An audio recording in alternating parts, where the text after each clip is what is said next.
Come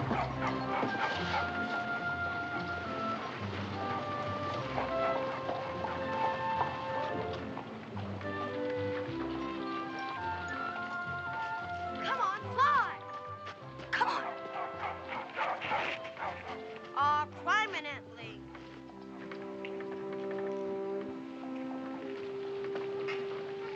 Hello, Israel. Hello, Mr. Franklin, sir. What are you trying to do, lad? Make electricity like you said. You need a rainstorm to make electricity. Oh, I forgot. It's been my contention, it's been my belief that you have to tie a piece of metal at the top of the kite to help attract the electricity to it. Of course, I don't know what these experiments will lead to, but this might be something considerable. They may help to make a vain man humble. You wouldn't mind telling me the story again, would you? Well, if you think it bears repeating. Well, sure, if I'm supposed to make electricity. Well, I was too embarrassed to walk around Philadelphia carrying a child's kite, so I decided to take my son William with me. So they wouldn't think you turned childish. Exactly. Well, we tied a piece of metal to the top of the kite, put a metal key at the bottom on the string, and off we went into the country. So people wouldn't think. People wouldn't think that I had turned... childish. Exactly. Well, in the rainstorm, the string got wet, and the electricity passed over it. The kite got up in the rain cloud. The electricity was attracted to the piece of metal. It came down through the string, touched the metal key at the bottom, And sparks. Exactly. As soon as it rains, can we make electricity? I don't see why not, Master Boone. Mr. Franklin, Mr. Franklin. Yes, Sally, yes? Oh, Mr. Franklin, the soldiers, they've come to the house. Calmly, Sally, calmly. Come along, children, come along.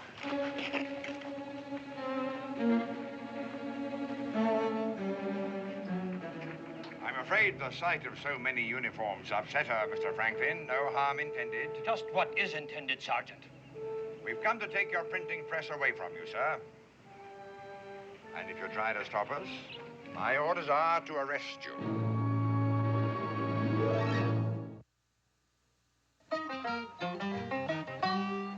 Daniel Boone was a man, yes, a big man, with an eye like an eagle and as tall as a mountain was he. Daniel Boone was a man, yes, a big man. He was brave, he was fearless, and as tough as a mighty oak tree. From the coonskin cap on the top of old Dan to the heel of his rawhide shoe, the rippin'est, roaring'est, fighting'est man the frontier ever knew. Daniel Boone was a man, yes, a big man, and he fought for America to make all Americans free. Daniel Boone. And furthermore, for printing and causing to be circulated in and around the colony of Pennsylvania such seditious, inflammatory, and rebellious pamphlets, it is the decision of the colonial governor that His Majesty's troops shall be directed to confiscate said printing press until further notice. Signed, the Honorable William Denny, His Majesty's Governor of Pennsylvania.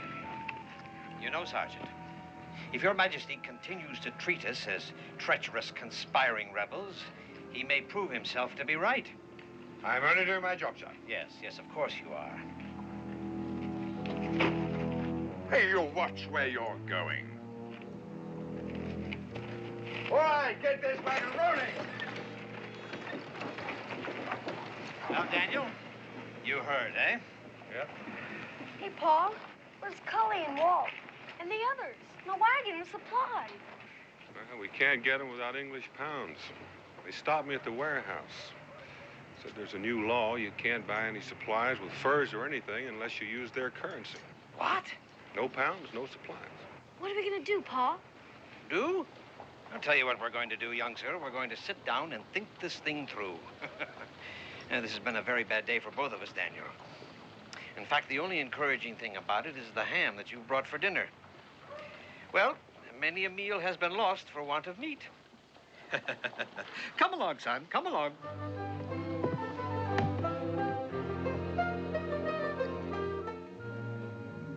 Now, the outposts of the colony are hotbeds for insurrection and rebelliousness, which would be better off abandoned before they become arsenals for the rebel army. So Governor Denny was heard to say one evening last week. I presume that's what was on the governor's mind when he ordered His Majesty's warehouses to accept only British pounds for supplies. They mean to starve us out to force us out. Yes. Yes, very much so. But why, Pa? Well, Israel, I reckon they're afraid we're against them. Well, it's utterly ridiculous, you see. Because on one hand, England won't permit us to manufacture the goods we need for ourselves, and... Why not, sir? Well, because they want us to use the goods that they manufacture. Which we'd be more than happy to buy. Yes. Yes, we would. Well, I wish there was some way I could help you, Daniel. I understand. You could help me a great deal if you would permit Israel to stay with you a couple of days. Well, I'd be delighted to, of course. But what will you do, Daniel? People are waiting for those supplies. Yes. Yes, of course they are. Of course. Well, it's getting quite past my bedtime. I presume you'll want to discuss your long journey with your son. Yes, sir, indeed I will. Now, you're sure about... Oh, no trouble at all. It's a pleasure having him here, actually. Well, good night to you both. Good night, Doctor. Night, Doctor. Good night. Now, Israel, you're going to behave yourself, because Dr. Franklin is getting home. Yes, Pa. I'll be back before sundown tomorrow. Pa, isn't this a wonderful house? I mean, there's so many rooms and windows and everything. Yes, it does make our cabin look a mite plain and simple. I didn't mean that. I know. Why don't you and I get a little sleep? All right.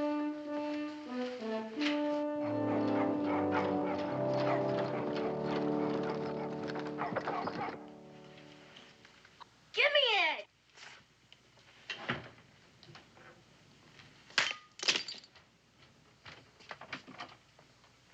Mr. Boone, please, I must do my work. But we're Hey? your guests. Mr. Franklin, sir. Well, accidents will happen, eh? No matter. I'm sorry, sir. You can deduct it from my wages. But it was my fault, sir. I have to do my chores. Chores?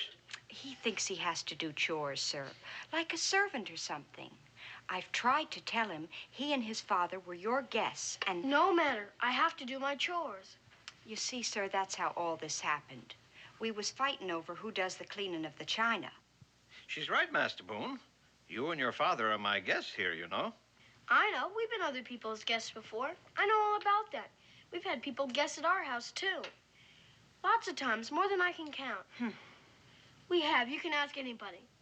Anyways, we're your guests, and I have to do my chores. That's just the way it is. You gotta help out the people who help you with your food and lodging. I see. It's just good manners, my ma says. Everyone does chores for them who help out with the food and lodging where I come from. Understand? Yeah, she understands, Master Boone, and so do I. We all know that people from the southern colonies have a reputation for good manners. It's all right, Sally. It's all right. Yes, sir. Well, young Master Boone, let's see if we can find some work. I mean, chores for you to do, eh? Good. What are they? Well, let me see. Oh, the kite. Do you realize, young sir, that I'm responsible for many more things than just pulling electricity out of the air? I think I heard my pa say something about a stove. Yes, I invented a great warming stove that circulated heat about the room. I started the Lending Library, the Philosophical Society. I founded the university. I was clerk of the Pennsylvania Assembly. I started the fire insurance companies, the fire brigade. I was postmaster for the colonies for many years. Why, do you know that I even taught swimming? Did you know that? No. Yeah. Why'd they take your printing press away? Well, I guess they didn't like what I was writing about their king and his venal parliament and how they were trying to govern us. Oh, Yes. I see. Yeah, quite. Will they ever bring it back? Oh, yes, I guess so. They usually do after a spell. When? Oh, in about a month or two, I should imagine. Oh. You interested in printing, young Master Boone? Yes, this is where my printing press stood before they took it away. Yes, the female pronoun is always bestowed upon man's favorite things, Israel, the things he loves the most and he cannot do without. A sailing ship is called she. She takes the waves gracefully, sailors are heard to say. A good carriage is she, a good rifle is she. And my printing press is as temperamental and as delicate and capable of doing beautiful things as is a lovely woman. But why? Well, you'll understand when you get older, son. Well, my press stood here, as I said, and they call it a press because, in fact, the blank paper is pressed up against the blocked ink, the same way that a wine press squeezes the juice out of grapes, or a cheese press... Wait a moment. Wait a moment. My printing press works the same way that this cheese press works. As a matter of fact, if I wanted to, I could probably get this thing to work. We could? Yes. It would take a little fixing, of course. Well, the cheese press doesn't come down low enough, but we could put wooden blocks in here to raise it up, and then the type would be locked in. We could slip a piece of metal between the paper and the type. We would have a uniform impression, and therefore we could print. You could? Yes. Would you like to see your name in print? You bet. All right, come along, then. Come along, Israel. Yes, now, if we were to print your name the same way that it was pronounced, it would come out Enoob Lirsi. What? That's right. If we were to print your name the way that it was actually spelled, it would be Enoob Lirsi. Enoob Lirsi? But you spelled my name upside down and backwards, too. Upside down and backwards. Come around and look. Oh, I see. Now my name is spelled right. I mean, you have to put everything, all the letters and words, upside down and backwards before you can print them? Everything. Can you really get that to work like a printing press? Yes, I think so. With a little ingenuity, which in all immodesty I admit to having. Could you please, I'd consider it a big favor, print my name on a piece of paper?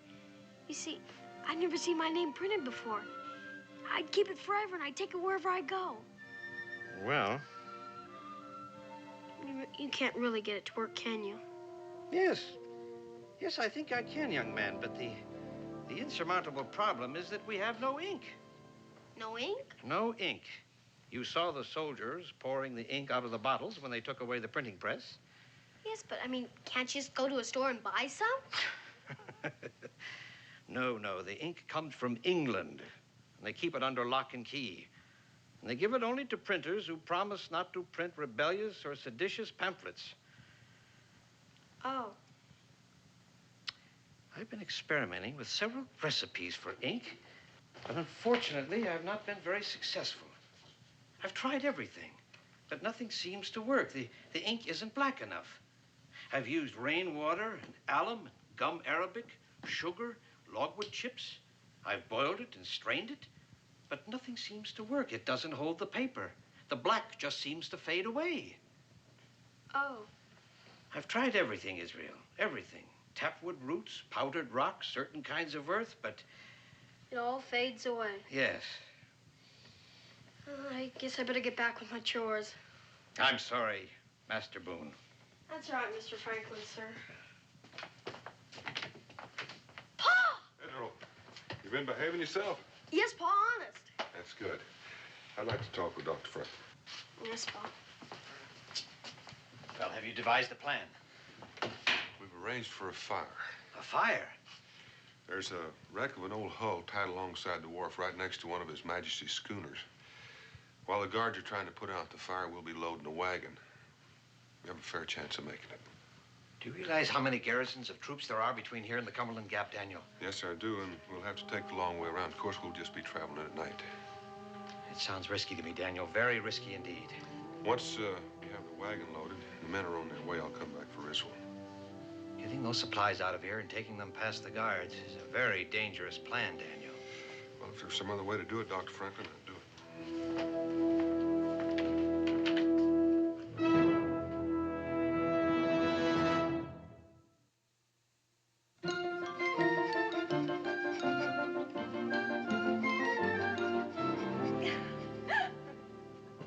I shouldn't be laughing, I guess. It's my work you're doing for me, Master Boone, for which I thank you. Well, what have we got here, eh? Just doing my chores, Mr. Franklin. You seem to be doing more than your chores, young Master Boone. Well, now, he's able to do a full day's work, Dr. Franklin. Don't be discouraging him. Excuse me.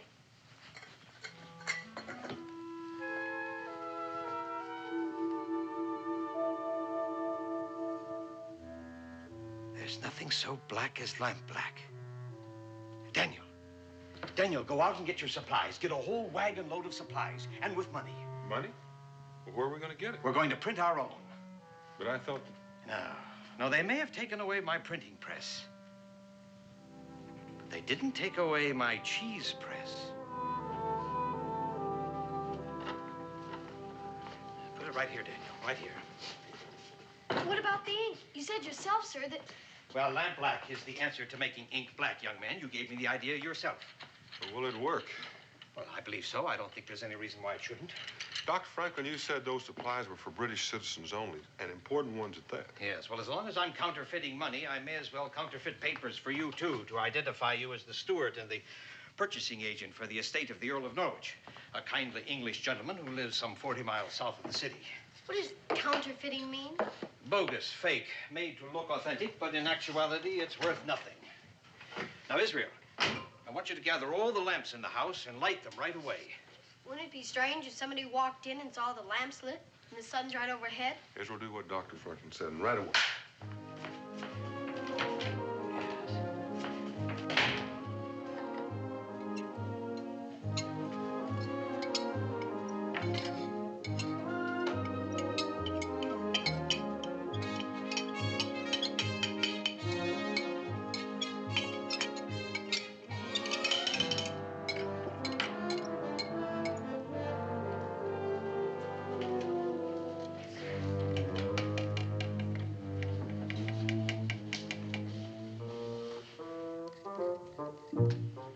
Think it'll work, Pa?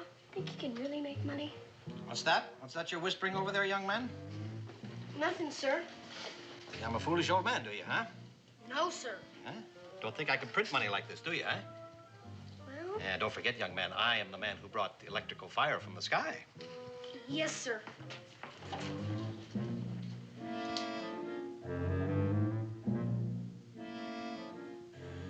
With all due respects, Dr. Franklin, I have my doubts.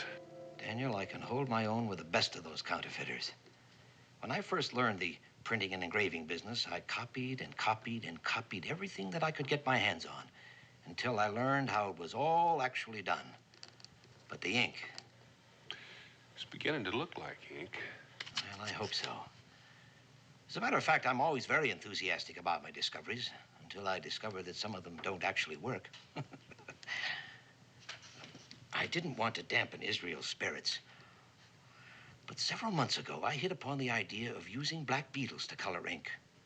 People thought I was daft, of course. I sent Sally and her family out scouting all over Philadelphia, buying up all the black beetles they could find. I used several hundred of them. I must admit, I felt rather like a monster drowning all those poor black beetles for nothing.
George.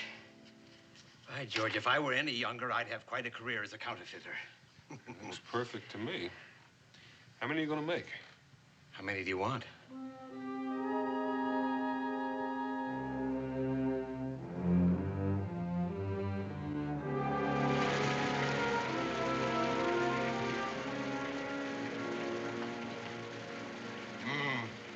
I would have preferred that it hadn't rained tonight. Might prevent this ink from drying quickly. Well, I'm sure they'll dry just fine.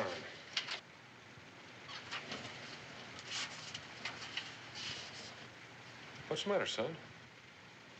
Nothing, Pa. Oh, just hungry, I'll wager.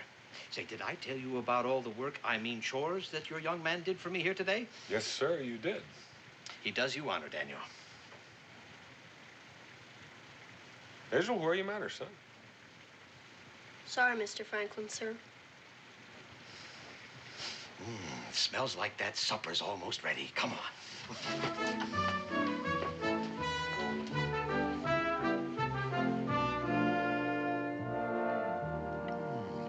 Delightfully savory, this smoked ham from your part of the country, Daniel. I shall make it last indefinitely. Yes, indeed. Next, I shall cook it in Madeira. I shall cook it in Madeira and call it ham bayonnaise. Then perhaps with brandy, known to ham lovers the world over as ham chambretin. Then perhaps with braised sauerkraut, sausages, and potatoes. And I shall call it ham à la saucienne. And then finally, I shall have ham and pastry, covered all over with pâté de foie gras and truffles, and wrapped in dough and baked. Yes, indeed. Yes, indeed, Master Boone. There are many adventurous ways one can cook foods. Mark my word. Yes, sir. Israel, is that all you can say? What you said. I'm only used to having ham one or two ways. With lima beans or without lima beans. I'm sorry, Pa. Making money, counterfeit money. It's dishonest, isn't it? Yes. Yes, it is illegal and dishonest, sir. We shouldn't do it, should we? Israel, they're trying to squeeze us out of our homes. You know how badly we need the powder and lead and supplies, and the only place we can get it is from the British. You understand? Yes, sir, but...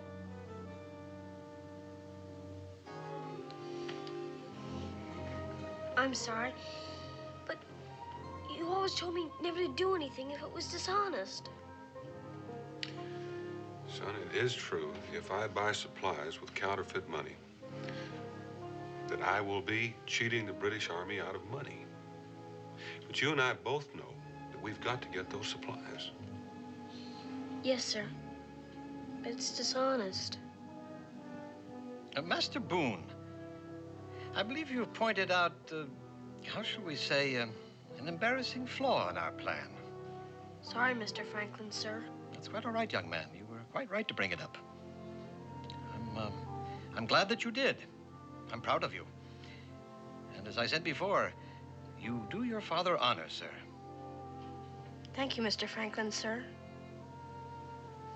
And I believe the only way to correct this dishonest thing we are doing is to keep track of the serial numbers as we put them on the bills. Serial numbers? Yes, and after we've gotten this ridiculous law abolished, we shall approach everyone holding these counterfeit notes and exchange them for real money. And upon that, sir, I give you my word.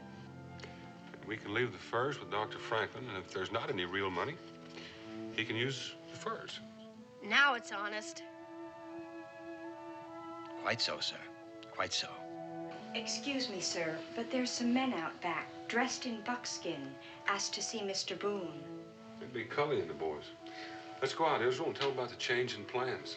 No, they want to see you, sir. Well, I shall want to see them too, Daniel. Speaking of buckskin, you'll be needing city clothes, won't you?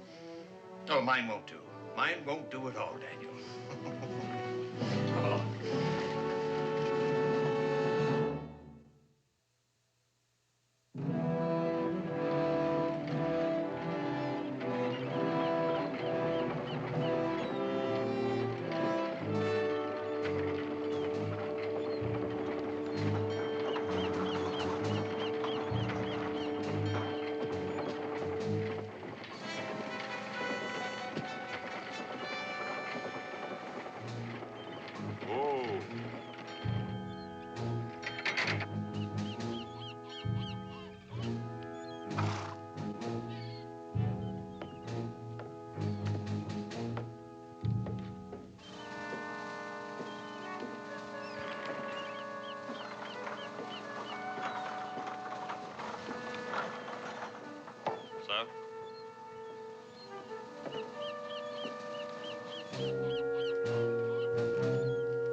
Follow me, sir.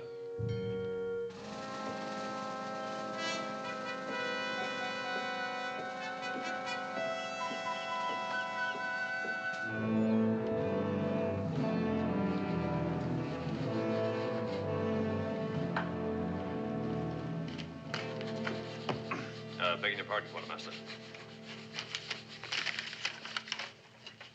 Quite proper, quite proper. How is his lordship, the Earl, these days? The Earl, fair, just fair.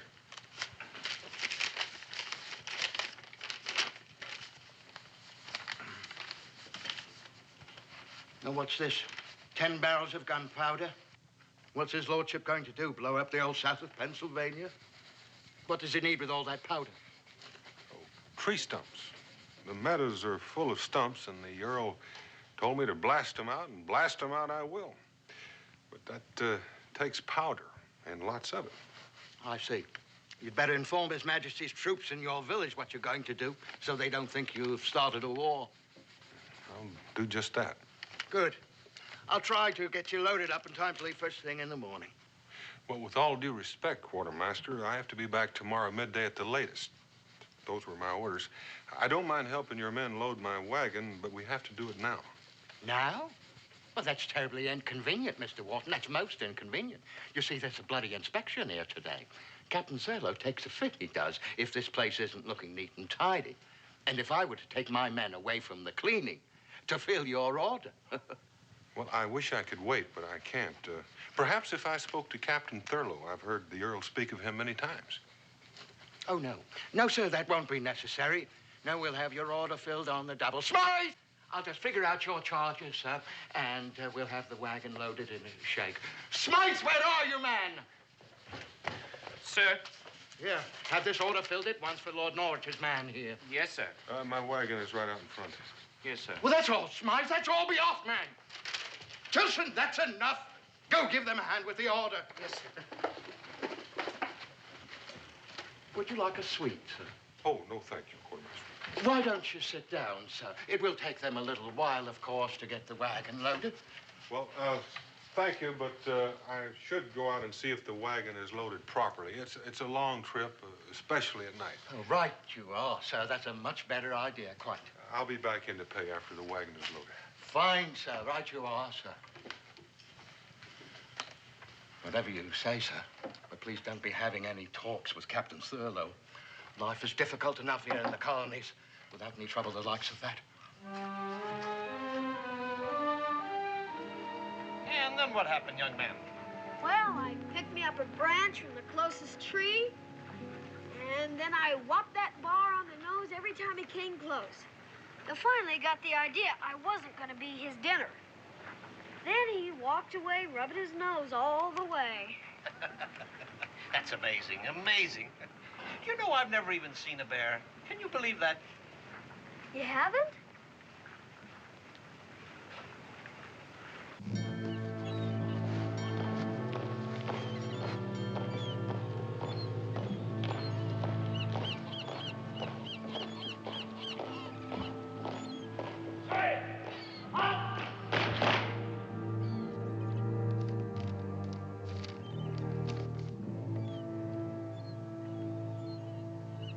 Mr. Wharton? Mr. Wharton, sir. The bill for your supplies. Quartermaster Owens has it all prepared. Yeah, sure.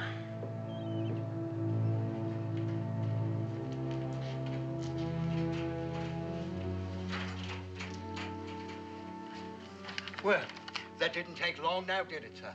Lord Norwich will have his supplies by midday tomorrow for certain. Oh, that looks fine. That looks just about right.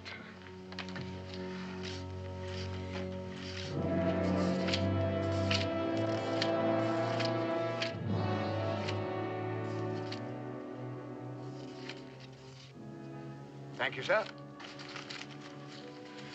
Thank you, Porter. One moment, sir. You don't want to go back to Lord Norwich without me marking the order paid in full, do you? Your governor wouldn't like that one bit, now would he? No, he wouldn't. There you are. There you are, sir. Thank you, Quartermaster. All right, men, in here.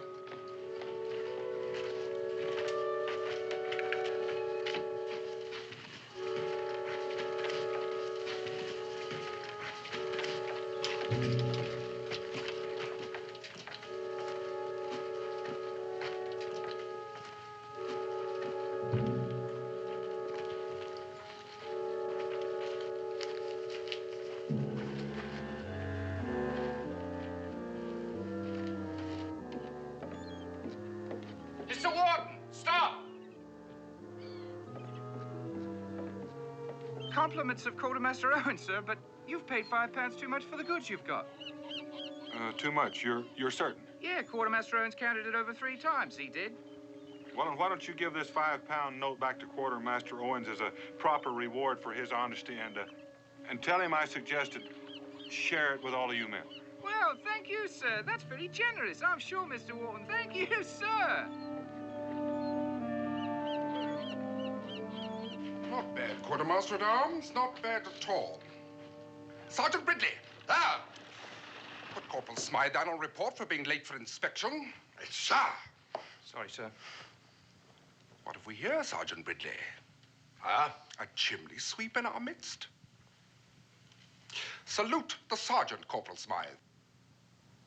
Pretty filthy, I'd say, sir. Filthy. Well, I'll be dipped.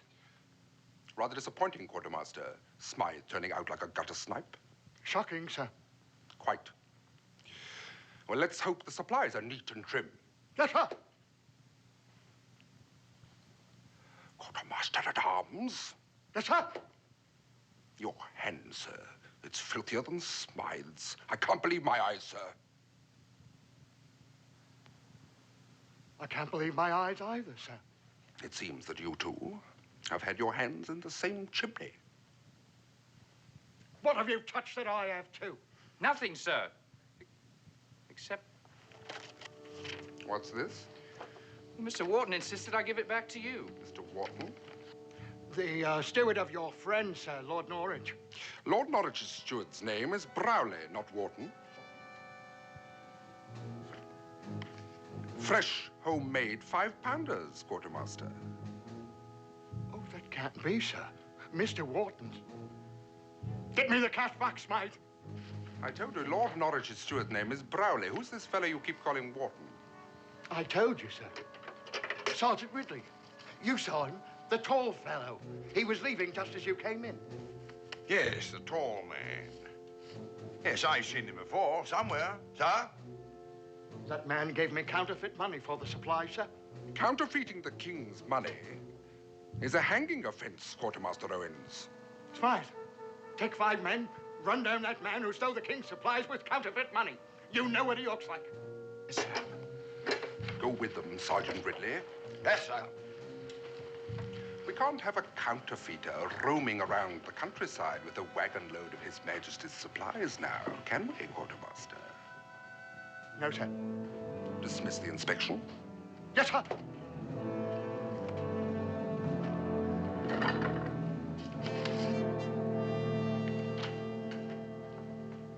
Well, what are you printing there, young Master Boone?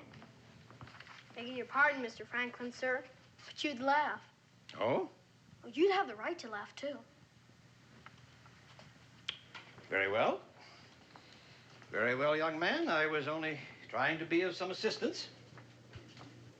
You know, sir, half the fun of printing is doing it yourself. I understand, son. If my youngest son, Francis, had lived, he would have probably have said the same thing. Sorry, sir. Guess I wasn't being very neighborly. Well, let's see what you've printed then. Ah, Israel is the best shot in Boonesboro, eh? I told you, stupid. No, not at all, not at all. It's a marvelous beginning, actually. Shows boldness, a certain immodesty, a quality which is very much admired in the communities and the frontier like Boonesboro. Thank you, sir. You miss your home, do you? Yes, sir. Well, I understand. But you know, it's quite wonderful here in Philadelphia, Israel. All the great ships tying up at the wharves, and people from all the different countries of the world. Well, you'll be home soon, son. You'll be home soon.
Let's have those fresh horses, Cully, and fast. We just about gave you up. Oh, it's all there, Cully. Looks like these horses have been running away from something. You don't say.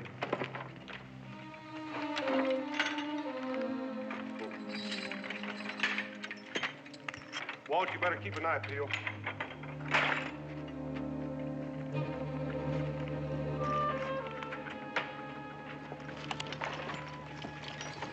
You got a barrel full of soldiers on your tail, Dan? Only 6 or 7. That's about 2 each. Not this time, because you're going to be hightailing it through the Cumberland Gap.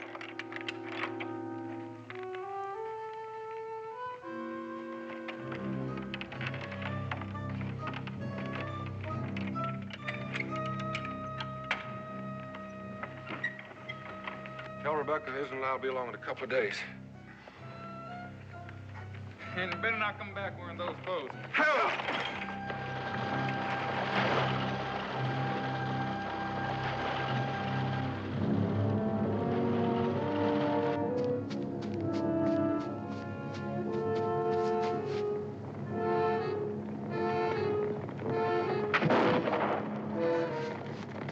There he is! After him!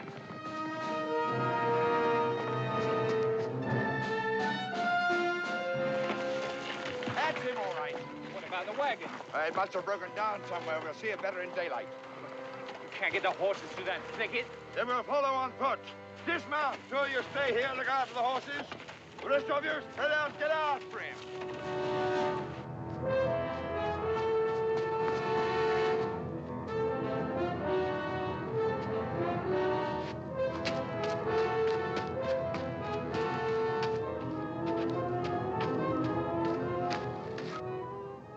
I know where I've seen that man before. At Benjamin Franklin's house. He's a friend of Franklin's. I better tell Captain Tuttle.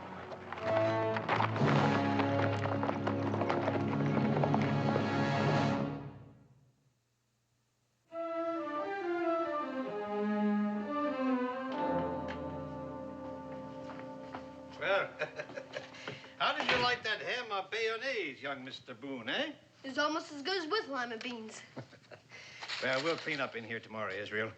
It's quite past your bedtime, you know. I wasn't expecting anybody. Who can that be? Stay in here, Israel. Stay here.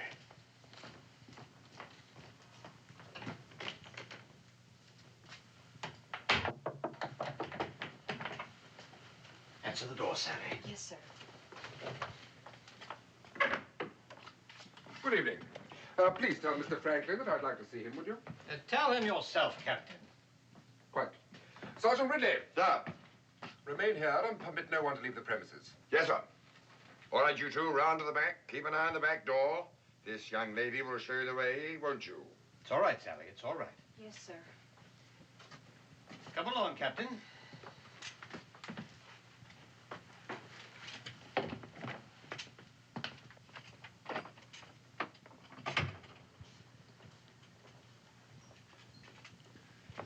A man appeared at His Majesty's warehouse at the wharf today and purchased supplies with counterfeit currency, Dr. Franklin. How enterprising of him, Captain. A hanging matter, Dr. Franklin. My man Ridley identified the man as a fellow seen entering your house. A man you addressed as your friend. He cannot, however, recall the name by which you addressed him. He was accompanied by a young boy, Ridley recalled. That would have been Tompkins, a friend of my son's who was bringing my grandson to visit with me. Your man Ridley has a very good memory, Captain. Sergeant Ridley! Yes, sir. Was the man's name Tompkins? No, sir. Search the house, Sergeant Ridley. Yes, sir. Now, look here, Captain. You've got no right to be breaking in here. Perhaps Ridley's memory is better than yours, Dr. Franklin. I shall see to it that your superiors hear about this illegal conduct of yours by tomorrow morning's mail. Your contempt for His Majesty's administration of these colonies is well known, sir. I may be a bit brash, but I remain quite logical. Of all the men in Philadelphia, you were the most likely to have printed such counterfeit notes. I take that as a compliment, Captain. May I remind you, sir, this is not quite the same thing as printing those annoyingly slanderous, seditious pamphlets. Printing the king's money without his permission is likely to be taken far more seriously by the crown than mudslinging. Very well, I confess. Take me to the stockade. I am not amused, sir. No, I confess, Captain. To err is human, to repent divine, to persist devilish. Really, sir? Well, are you going to take me or not? You're too eager, sir.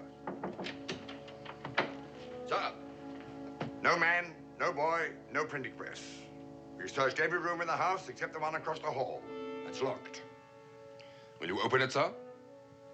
Well, if you want my confession, Captain, I demand that you take me to the stockade right now. Then we shall have to knock it down.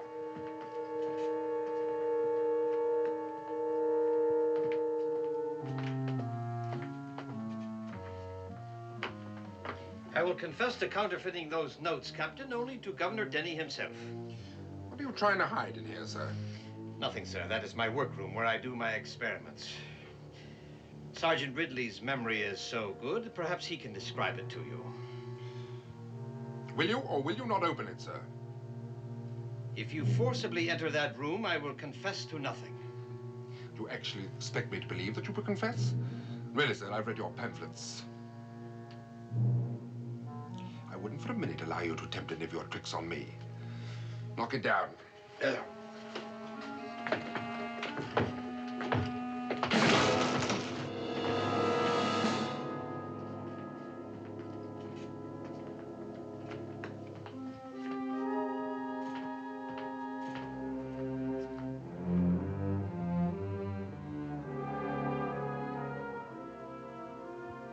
You were trying to trick me, weren't you, sir? Into a false arrest without evidence. Could have forced me to resign my commission, sir. Yes, Captain. I should probably have had a full account of it published in the London newspapers. It's such a sad commentary on the times, that seems to be the only amusement left to me today.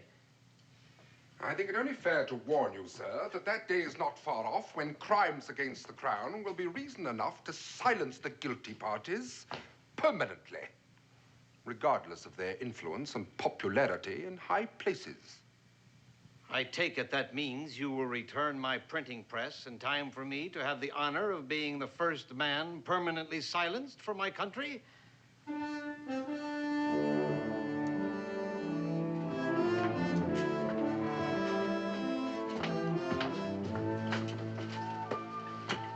Would like to, sir.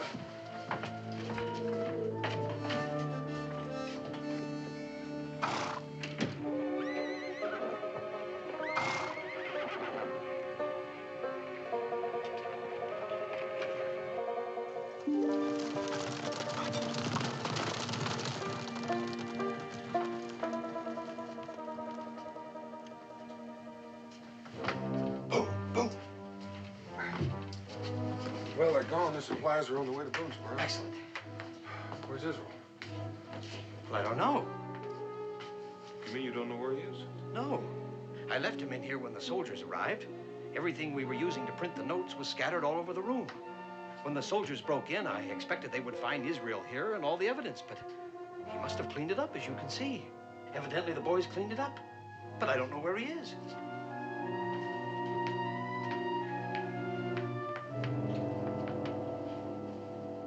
Israel?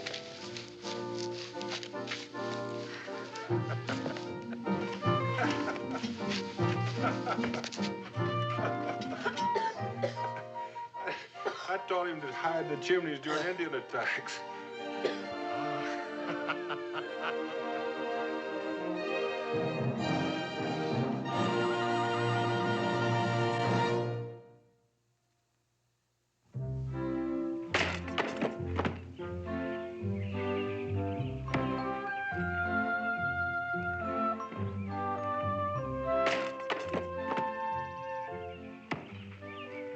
This enough?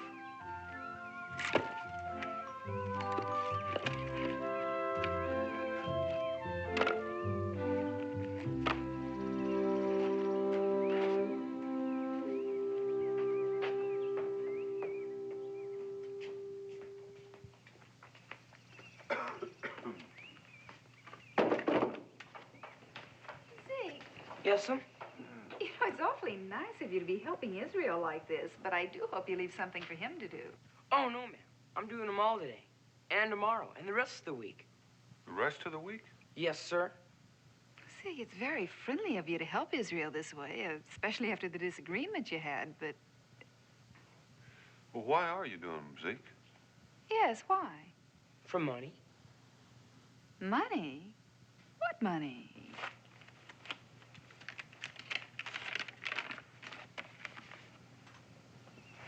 An Israel Boone £1 note? It's signed with Benjamin Franklin, and has a real serial number on it.